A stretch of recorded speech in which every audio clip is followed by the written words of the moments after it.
नमस्कार, स्वागत है आपका न्यूज़ लॉन्चर पर। मैं हूं अशोक वानखड़े, लेकर आया हूं आपका अपना कार्यक्रम द डायरेक्ट हिट।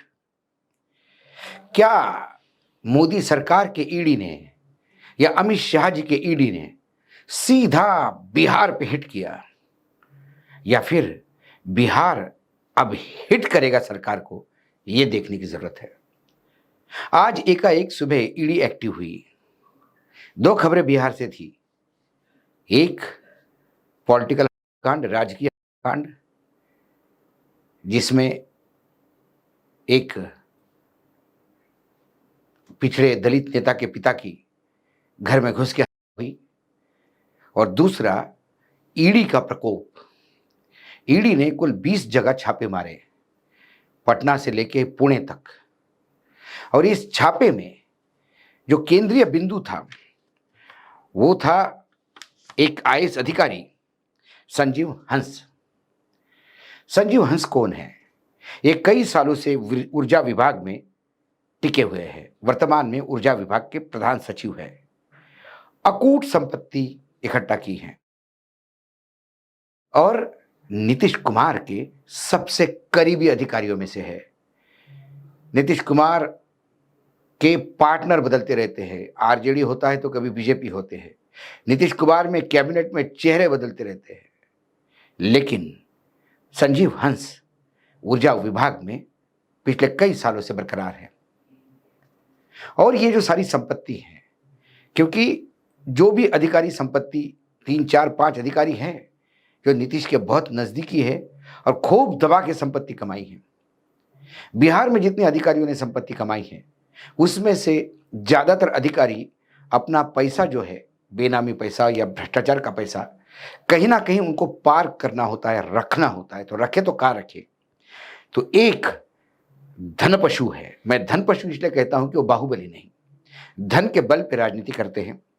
मिथिलांचल के क्षेत्र में अपना दबदबा बताते हैं।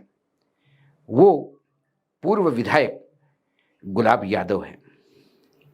अब गुलाब यादव ये आरजेडी के विधायक रहे, नीतीश के बहुत नजदीकी रहे, और ये इसकी स्थिति नमक जैसी है बिहार की राजनीति में। हर राजनीतिक दल में जितना भी भ्रष्टाचारी लोग हैं उन सब के लिए ये जरूरी है, क्योंकि इनका पैसा सबका पार्क होता है वो गुलाब यादव के पास। और गुलाब यादव पटना से हजारों किलोमीटर दूर महाराष्ट्र के पुणे में बिल्डर बने हुए हैं। पैसा बिहार का, जो शोषण होता है बिहार की जनता का, वो पैसा, और इन्वेस्टमेंट पुणे में। पुणे वालों को पता नहीं कि पैसा कहां से आ रहा है यादव साहब के पास, और लोगों को पता नहीं कि यादव साहब पुणे में क्या करते हैं। लेकिन जब संजीव हंस पे रेड हुई तो यह मामला पुणे तक गया। कहते हैं ईडी को कई अधिकारियों के ट्रेल मिले हैं, कुछ ट्रांसफर के, पोस्टिंग के, कई चीजें, खरीद फरोख्त के, टेंडर्स के, कई जगह के डॉक्यूमेंट मिले हैं। ये चर्चा है, अभी सामने नाई नाई बाल कितने सब आ जाएगा। तो 20 जगह पे जब रेड हुई तो ये सबको आश्चर्य लगा कि नीतीश बाबू के गले तक हाथ कैसे पहुंचे। और ये सिंपल सी बात है जो 2014 से 24 तक हम देखते आ रहे हैं कि किसी भी अधिकारियों पे, ठेकेदारों पे छापेमारी होती है, उसके बाद वो एक एफिडेविट लिख के देते हैं, और जो ईडी चाहता है वो एफिडेविट में आता है कि भाई ये लोग जो है मुझसे पैसा वसूलने के लिए बोलते थे। फिर उनको जेल में डाला जाता है। जैसा सोरेन जेल में चले गए, झारखंड के मुख्यमंत्री, जैसा आम आदमी पार्टी का कुनबा जेल में है अरविंद केजरीवाल मुख्यमंत्री के साथ, एक किसी ठेकेदार के आरोप के ऊपर जिसके ऊपर ईडी ने छापेमारी की। यदि ईडी ने इन अधिकारियों पर छापेमारी की और यदि गुलाब यादव के पास और कागज मिले और बाकी अधिकारी यदि रडार पे हो, तो कोई भी अधिकारी ये लिख के देगा कि ये जो है मामला हमें नीतीश बाबू ने बोला था, और नीतीश बाबू को उठाने के लिए ईडी को कोई ज़्यादा कष्ट नहीं करना पड़ेगा। मुख्यमंत्रियों को उठाना बहुत आसान हो गया है। ऐसा ही मामला महाराष्ट्र के अनिल देशमुख के साथ भी हुआ था। उस पर भी एक पुलिस कमिश्नर ने आरोप लगाया था कि ये 100 करोड़ रुपए हमको इकट्ठा करने के लिए बोलते हैं। अनिल देशमुख 13 महीने जेल में रहे। लेकिन जब कोर्ट में कमिश्नर को पेश किया गया और पूछा गया कि भाई 100 करोड़ रुपए बताइए कहाँ कैसे, उन्होंने कहा नहीं, मैंने तो सर लोगों को बोलते हुए सुना था, अधिकारियों को, मुझे कभी नहीं बोला गया। उस अधिकारी को आज बड़े ओहदे पे रखा जाता है और अनिल देशमुख के राजकीय भवितव्य पे प्रश्न चिन्ह लग गए।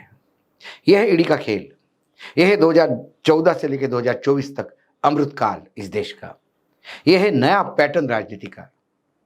यह है एजेंसियों का दुरुपयोग या सदुपयोग, जो भी कहो, और यह है लगातार सत्ता में बना रहने का फॉर्मूला। ये नीतीश के ऊपर क्यों? वो इसलिए कि कई दिनों से ऑपरेशन लोटस भी बिहार में चल रहा था, क्योंकि भाजपा 2024 के चुनाव के नतीजे जब 4 तारीख को आए, उसी दिन से अपना आंकड़ा 272 पार कैसा होगा और अपने बलबूते पे हम सरकार कैसी हो, इसमें लगा हुआ है। सबसे इजी निवाला जो है, लो हैंगिंग फ्रूट जिसको बोलते हैं, बिल्कुल आम नीचे लटक रहा है, वो है जनता दल यूनाइटेड। बाकी तो सब एक एक दो पार्टी वाले हैं, उनको जरा भी धमकाए तो अंदर आ जाएंगे। दूसरा है चंद्रबाबू नायडू का कुनबा, जो मुश्किल से पूरेगा। तीसरे नंबर पे हमारे एकनाथ शिंदे आते हैं। चौथे नंबर पे पासवान आ जाते हैं। इनको तो यूं कलेक्ट कर लेंगे। लेकिन जनता दल यूनाइटेड के क्या 10-11 लोग उनके कब्जे में आ गए थे। ये बात हो रही थी तो उधर अपना ही एक आदमी संजय झा, जो डेपुटेशन पे था जनता दल यूनाइटेड में, या स्लीपर सेल था वहां बीजेपी का, वो उसके कार्यकारी अध्यक्ष बनाया गया। नीतीश को बहुत अपोज हुआ, लेकिन नीतीश या तो उम्र का लिहाजा है या कुछ कहीं अटका हुआ मामला है कि वो संजय झा के कहने में आते हैं। फिर जनता दल यूनाइटेड से जब प्रेशर आया, तब पुणे ने एक महासचिव बनाया जो एक रिटायर्ड आईएएस अधिकारी है, और उसको पूरे अधिकार दे दिए। इसी बीच सराय राय से बातचीत हुई। इसी बीच खबरें आ रहे थे कि फिर से पलटी मारेंगे तो फिर क्या होगा।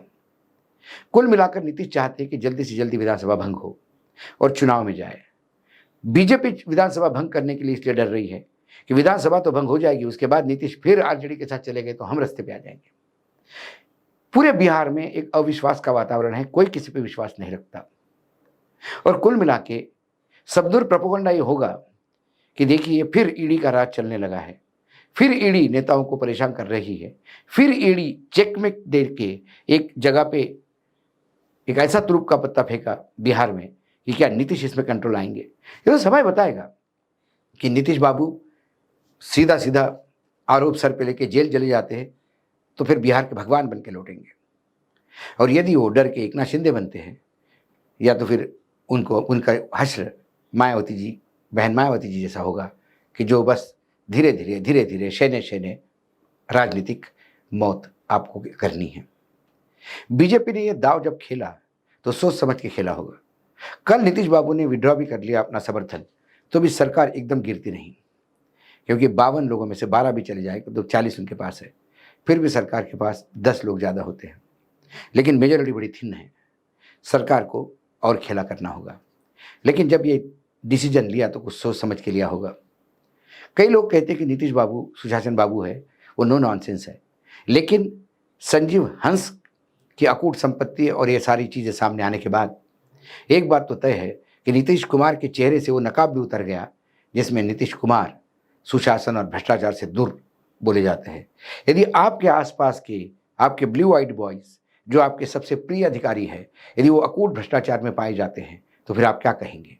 ये संजीव हंस और ये जो सज्जन हैं यादव साहब, गुलाब यादव, इनका एक कांड और बहुत पहले है, क्योंकि गुलाब यादव जैसा कि मैंने कहा था पुणे में बिल्डर है। उन्होंने एक महिला को ले जाके फुसला कर उसके साथ दोनों ने मिलकर, संजीव हंस और गुलाब यादव जो महिला के आरोप है, उन्होंने उसका भरपूर शारीरिक शोषण किया और लगातार किया, यहाँ तक किया कि उसने एक बच्चे को जन्म दिया। उसके बाद उसने हाईकोर्ट में केस फाइल किया और ये पटना पुलिस इस बात को मानती है, पटना पुलिस ने राइटिंग में दिया, पटना पुलिस मानती है कि हाँ उस महिला के साथ दुराचार हुआ। महिला बार बार अपने बच्चे का डीएनए इन दोनों के डीएनए से मैच करने की मांग करती है, लेकिन फिर सैया बहे कोतवाल तो डर काहे का। जब नीतीश लगातार मुख्यमंत्री बने हैं और संजीव हंस लगातार उनके आँख के तारे बने हैं और ऊर्जा विभाग में बने हैं, तो फिर उन पर हाथ कौन डालेगा। एक तरफ जब आप भ्रष्टाचार और सुशासन की बात करते हैं, तो फिर व्यभिचारियों को आपके पास, मैं व्यभिचारियों को इसलिए कह रहा हूं कि मैं पटना पुलिस की उस रिपोर्ट के बलबूते पे बोल रहा हूं। मैं व्यभिचारी इसलिए बोल रहा हूं क्योंकि वो डीएनए टेस्ट यदि वो कर दे तो दूध का दूध पानी का पानी हो जाए, लेकिन नहीं, एक महिला के साथ भी व्यभिचार करने के बाद सुशासन बाबू की सरकार उस महिला को अभी तक न्याय नहीं दे पा रही है। ऐसे 1 डज़न से ज़्यादा अधिकारी हैं जिनकी अकूट संपत्तियां सुशासन बाबू के राज में ही इकट्ठा कर उन्होंने ये सारा पैसा पुणे में पार्क किया। वो सब धीरे धीरे निकल आया है। भले ही ये नीतीश को घेरने के लिए, चेकमेट देने के लिए प्रयास किया गया हो, लेकिन फिर अब ये देखना भी है तो उसका नतीजा क्या निकलता। नतीजा यदि ये निकल गया कि रेड हो गई, खबरें आ गई, लेकिन ना गुलाब यादव ना संजीव हंस अरेस्ट हुए, तो समझ लीजिए डीलिंग हो गया। नीतीश कुमार जी ने सरेंडर कर दिया। नीतीश कुमार जी ने हाथ पैर जोड़ के अपने दोनों का अभय मांगा। ऐसा ही मायावती जी ने एक प्रेस कॉन्फ्रेंस लेकर थोड़े कड़े तेवर दिखाए थे। तो 10 साल पुराना जो एफआईआर दर्ज था सैंडस्टोन घोटाले में, एकदम ईडी ने वहां छापा मार दिया। छापा मारने के बाद एक बड़ी गाड़ी 2 करोड़ की जब्त की, कुछ सामान जब्त किया, और इसके बाद बहन जी भी शांत हो गई, डील फाइनल हो गया, और उधर उस अधिकारियों का भी सामान छूट गया, गाड़ियां छूट गई, और लोग भूल गए कि इनके ऊपर ईडी की केस हो गई। हम इस ईडी के केस को देखेंगे कि आगे ये कहाँ तक जाता है। क्या ये लोग जेल जाते हैं, या फिर ये सिर्फ धमकाने के लिए और नीतीश को नकेल कसने के लिए किया गया था। लेकिन नीतीश भी इतने दूध के धुले नहीं, जैसा कि मैंने कहा कि इन भ्रष्टाचारी और व्याभिचारियों से घिरे हुए हैं। लेकिन नीतीश का यदि हम ये बात करें कि बाहुबली, क्योंकि आज एक राजकीय जो बड़े एक नेता है, उनके पिता की आज, इसके ऊपर सुबह हमने ऑलरेडी लाइव किया था। तो जब हम ये कहते कि गुंडा राज चल रहा है, तो लोग कहते कि नहीं, नीतीश का तो सुशासन है। नीतीश बाबू का कभी सुशासन रहा ही नहीं। नीतीश बाबू ने जब जनता दल से अलग होकर समता पार्टी बनाई थी, जॉर्ज फर्नांडिस और नीतीश बाबू ने, तब भी देवेंद्र दुबे, सुशील सिंह जैसे बाहुबलियों को, बाहुबली यानी डॉन माफिया, जिसको बाहुबली बोला जाता है हिंदी में, आप टुच्चे भाषा में गुंडे भी कह सकते हैं, इन लोगों को टिकट देके चुनाव जितवाया था। पहली बार जब वो मुख्यमंत्री बने तो किन किन लोगों के साथ से मुख्यमंत्री बने, एक फोटोग्राफ अभी आप स्क्रीन पे देखेंगे। यह है फोटोग्राफ, और जरा ध्यान से देखिए।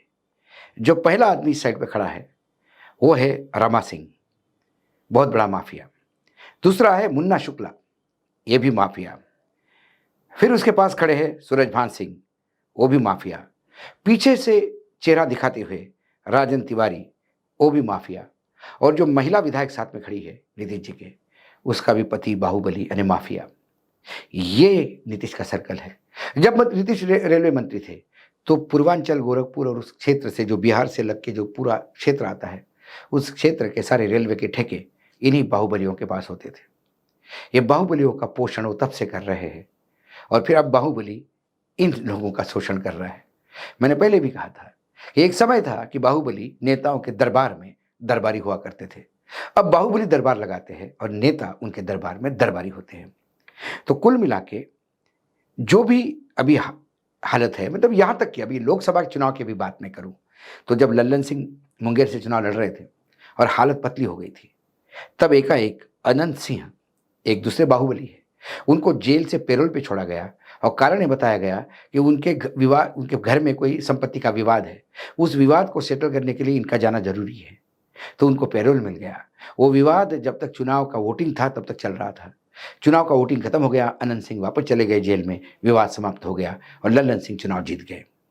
ऐसे कई उदाहरण हैं बिहार में जहां बाहुबली और इन तमाम माफिया का साथ सब लेते हैं। लेकिन फिर एक मुखौटा नीतीश बाबू ने पहन के रखा है, जो अपने आप को सुशासन बाबू कहते हैं। लेकिन इस फोटोग्राफ के साथ उनका वो मुखौटा भी उतरता है। और आज जो रेड हुई इनकम टैक्स की संजीव हंस और गुलाब यादव के यहाँ, इससे उनका भ्रष्टाचार और व्यभिचार वाला मुखौटा भी उतर जाता है। कुल मिला के हमाम में सग दंगे हैं, चाहे आप तमिलनाडु की बात करो, चाहे बिहार की बात करो, चाहे नीतीश कुमार की बात करो या फिर बृजभूषण शरण सिंह की बात करो, सब एक ही जगह, एक ही नाप के आपको लोग मिलेंगे। ये हम ही हैं, किसी को सुशासन बोलते हैं, किसी को कुशासन बोलते हैं।